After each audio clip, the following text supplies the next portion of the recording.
Welcome to Motivation with Marissa. I'm Marissa Mitchell. My guest today is the genius behind and the host of the viral and two-time Telly Award-winning Dear Future Wifey podcast. A dynamic force in entertainment and relationships, he's also a three-time Emmy-nominated producer, a celebrated playwright, director, and now newlywed. Laterras R. Whitfield, thank you so much for joining me. Marissa, I'm excited. I'm excited to be here. For you. I'm proud of everything you've accomplished, and so I'm amongst great company. Oh, well, I want to say congratulations to you. I was married now. And it's so beautiful to see it. Do you feel any different? Yeah, I feel very settled. I feel very settled. You know, 5 years on this journey as I discovered, uncovered, and recovered love, to know that now I'm at that blessed place where all the letters that I've written over the last 5 years during the Dear Future Wifey podcast has manifested with the love of my life, Ashley. I love Ashley. You all look so good together. Good, thank you. That's what I was hoping for. Yeah, but most importantly, you look and feel good. That's the most important absolutely. part. What I couldn't believe is that you managed to keep this a secret. I said, I need friends in my life like yours, because you know they can't hold water. Yeah. The fact that she was a mystery up until the day of the wedding. Yeah. How did that come to be? I'm real different, so I like to do stuff a little creative. And I said, I want to do something that captures the heart of the world. I said that this whole marriage I coined it as this is for all of us. And at the very onset, I said, I know you're very private, because she's very private. I mean, before we got married, she only had 2,500 Instagram followers. She posted probably once or twice a year. That's what I call post and ghost. Post and ghost, yes. And that's what she did. And so she wasn't a big public person. And so it was perfect. I said, all right, I know once we get married, you're going to be thrusted as the co-host of the Dear Future Wifey podcast. And so, hey, what do you think about this idea? And then she was like, you know what, I really like it. I want to be as private as long as possible. And it just worked out. It worked out, and it captured everybody's hearts. You know, normally when I look at weddings and wedding pictures, I go, well, who's there? With yours, I went, who wasn't there? The guest list reads like a major award show or a red carpet. Talk about all of these people who you've known and dear friends of yours showing up for you and Ashley in that way. Well, first of all, by being way on the other side of the country in Los Angeles, I felt like it was going to be hard to get people to leave. A lot of my friends are pastors, and a lot of them don't want to leave their church, be out of their church on that Sunday knowing that our wedding was on that Saturday. So I was like, whosoever will, let them come. But a lot of these people have been guests on my podcast. They've been friends of mine. I've been very transparent and vulnerable with them along the journey.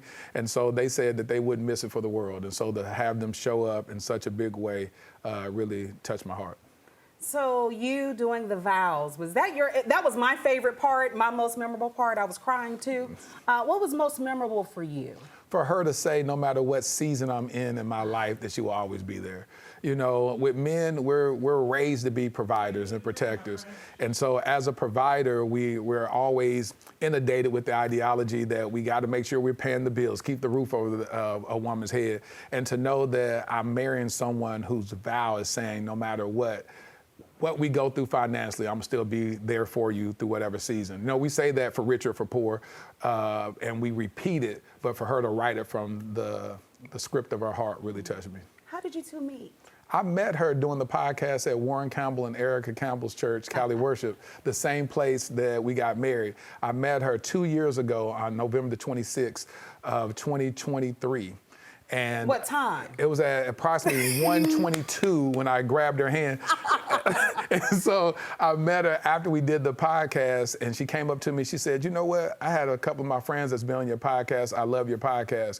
And before I knew it, I grabbed her hand and I walked out the sanctuary and stood in the lobby. And when I caught myself, I said, I just grabbed the stranger's hand and I'm holding her hand like she's my woman or something. I said, I don't know if she got a man or whatever, but let me disconnect. And I was like, I am so sorry. Hey, listen. And then we just started shooting the breeze in the lobby. And I said, hey, I didn't want to get her phone number in front of everybody because everybody's spectating. So I said, DM me and I'll reach out to you.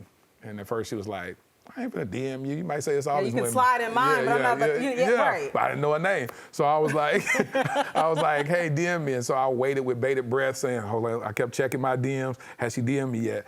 And she DM'd me later that evening. I was like, yes, I know what to do with this. Oh, I love to see it. It certainly looks God ordained, right, and connected. I do have a question though, because when I first learned that you were getting married and that this huge wedding ceremony was going to happen, I thought, well, wait a minute, is he going to change the name of the podcast? Is it still going to be Dear Future Wifey? Yeah, because I believe that everybody's still on their own personal journey. And so Dear Future, I always coin it as, or liken it to the Housewives of Atlanta. You know, how many of them are actually housewives? How many of them are actually wives? And so they still kept the name of the brand regardless. And so people are getting the opportunity to see me when I first started out as a single man and watch me through the journey and see the wife that I manifested. So they can always go back to the beginning episode and see how she came to be, and she's going to actually be the co-host of Dear Future Wifey. I love to see that. Take us back to 2020 when you started the podcast. What was the whole inception behind it? I said I want to heal publicly. I said I mismanaged the heart of a black woman when I was married before. And I said I don't want to be the same guy that takes vows in the future and end up doing the same thing that I did before, being unfaithful. And I said I want to heal publicly. I want to go through therapy. I want to sit down with people who have been married, whether it was a day all the way to 50 years. I want to hear from people who had long-lasting marriages. I want to talk to people who've never been married before, people who don't even desire marriage. I want to become a student of love so that I can learn the complexities of love and relationships. And I said, I'm gonna do something that the church normally doesn't do, and that's to be very transparent about the journey, not after the fact to say, this is what God delivered me from, but to go through the process and invite viewers to see me in real time, navigate the complexities of love. And that's what I did. That was the onset of it. And so I started that April the 15th of 2020, and I invite the world to heal with me. Did you have a moment either during the show or when you look back on one of your episodes where you went, gosh, maybe I said too much? Oh yeah, I said that a whole lot of times. I mean, all the time. Matter of fact, when I did the first episode where I talked about my infidelity, I had Joey Greco, who used to be the host of the TV show Cheaters, and I brought him on the podcast, and I said, you know what? I would be remiss, you having a show called Cheaters, I would be remiss if I didn't talk about the infidelity in my past marriage. And I said, I cheated because I had a lack of integrity. And I said that on that episode, and I called my ex-wife up and I said, hey, listen, in about a few days, I'm gonna release an episode where I talk about when I cheated on you in our past marriage. You know, how do you feel about that? And she said, that's one thing I respect about you, is that you're gonna always take accountability. And I said, I'm gonna let you watch it before I release it to make sure you're comfortable with it. I sent the episode to her, she watched it, and she said, I love the fact that you took accountability and you didn't try to blame me for anything. And I said, this is a part of healing. But I was nervous because at that time I only had 500 subscribers. And I said, these women gonna turn on me. They're gonna say, here's a cheater. I don't wanna listen to a word he has to say. And so when I released that episode, I was literally shaking and dancing in my studio, shuffling my feet like, oh my God, I can't believe the world is gonna know this. And to much of my surprise, it wasn't one negative comment from that episode. Everybody praised the fact that as a man, I was able to take accountability. And then that's when I began to embrace it and say, you know what? Let's go and heal out loud. Let's double down on this, and let's be very transparent and vulnerable. Yeah, because that's where your strength is. Absolutely. And I think also the likability that you it have, scared not me. just nationally, but internationally. But Marissa, it scared the mess out of me. Yeah, sure. When you get in front of an audience or people that's judging every word that you say, your decision in real time, and they're throwing stones at you, it's a hard thing to stand and sit on a podcast that I'm giving them the content to be negative about. But God told me to be, submitted to it, and that's what I did. And you also, Laterras, you were in that space before it became hugely popular, Absolutely. Right? There are a lot of people getting into it now, but I think what sets you apart too is the authenticity. It's Absolutely. not for the sake of having clout or going viral. You're really trying to get to the heart of the matter. Absolutely. And real recognizes real in that. You've had so many guests on your podcast. Which one do you hold near and dear to your heart, to the point if you could only show one more, you would play that episode back? Gosh, that's a hard question, Marissa. I know there's sayings that people said that all began to be patchworks in this quilt of love that I've accumulated. But Jason Wilson said something that really touched me. He said he and his wife got it together. And I said, reason why that means so much to me is that oftentimes as men, we believe that we're supposed to have all the answers. We're supposed to have all the money, cater to our wives with all her needs, wants, and desires. But to know from a heart posture of you don't have it all together. Let's get it together. That's what's so essential when you, when God links you with your purpose partner to build it together, and that's when you value it the most. I believe that when you get married at a younger age, you decide that the two of y'all had nothing when y'all got married, that y'all could build something together which strengthens the bond. And so I love when I hear couples, there's so many of them, Kayla and Kyra, who got married at 19 years old, and they were YouTube sensations doing pranks on each other, who now are my daughter and her husband's best friends. Huh. And so just to hear this young love budding at 19 years old, to say that they got it together, I love to see that in real time. Yeah, love is love, and it can look differently for different people, and it's okay to accept that. I also want to know, when it comes to your podcast, what made you go, okay, I want to put the pen to the page. I want to be a student of love and put it in a book to share.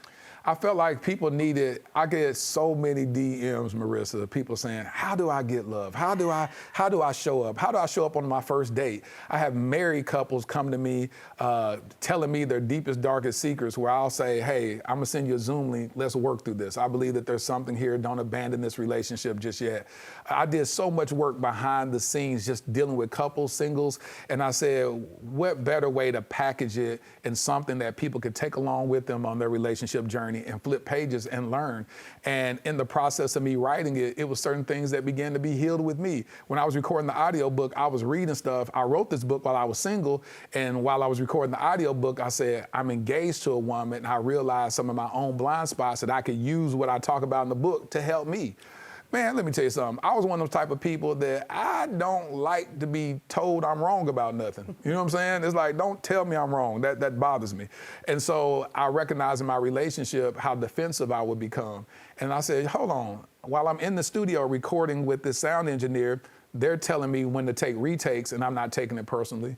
So why would I take a retake in my relationship as something personal? So I said, okay, you're trying to get the best out of me in this. And so I called her after that recording session and said, I see what you're doing in our relationship. I'm gonna make sure that I take these retakes and know that you're really wanting to get the best out of me. Yeah, and that's the title of the book, the Student of Love, that I saw. The part that stood out to me that I read, where you talked about people are pursuing or in the pursuit of love when it really starts with you. So instead of looking for the person, you got to look within. And I'm not sure that we do that to the degree that we should. We got to be the love that we desire. Like oftentimes we're trying to find the one instead of become the one. You know, and so when you're in search of trying to find, I need a man that's going to do this for me. I need a woman that's going to do this. Well, what about you? Why don't you be that which you desire? Lastly, I want to get, two final questions in here. The family. I know you have a daughter, 2 adopted sons. Yep, 2 adopted sons. Nephew. Yep. Adopted nephew. Adopted him when he was 17, senior in high school, Ladarian. Kept his last name of Harris. And my son Armani, who's 22 years old.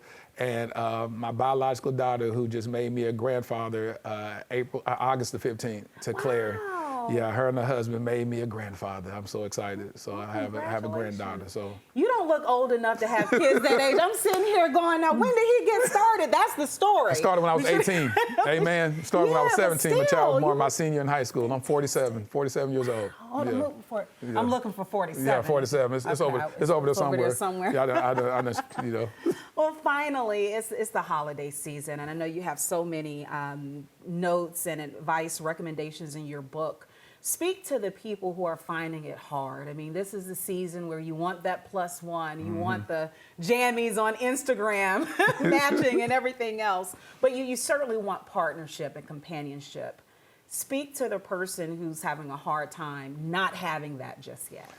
Let me tell you something. I was that person. Every birthday reminded me I was single. Every Valentine's Day reminded me, holidays in general remind you of your singleness, especially Christmas, those matching pajamas when you go on Instagram and see people. What I used to do is I wouldn't get caught up in my own personal relationship standard or position I was in. I started celebrating. I would recommend everybody celebrate love. When you go on Instagram, don't look at it and be like, I bet you they ain't in love. I bet you they ain't gonna work. Look at it and be, just hating. Look at it and be like, man, I'm happy they found each other. And God, I hope that they stay together forever. I started celebrating other people's love journey, and I started celebrating myself. What I would recommend for any single person is to make not only God the love of your life, but make you. Celebrate you. I did this thing in 2022 or 2021, 2022 called the Self-Love Soiree, where I did this thing for Valentine's Day for singles to come together, and we celebrated each other, got dressed up, got dressed up real nice, and had a whole Valentine's Day event for just singles. And so make that your daily thing. Celebrate yourself. Take yourself out to spa dates, take yourself out on vacation, do vacations with yourself, enjoy your own company. Because if you expect someone else to enjoy your company, it got to start with you. Wow. Well, thank you. I normally end the segment with what's motivating you these days, but you pretty much summed it up. Congratulations, and thank you so much. I think you're healing and even saving more lives than you know. That's the goal. Than you know. And I continue to watch you soar. The book's out January 13th. Yep, January 13th. We'll all be reading and learning. Yeah. Becoming students of love. Laterras R. Whitfield. Thanks for coming. Thank you, Marissa.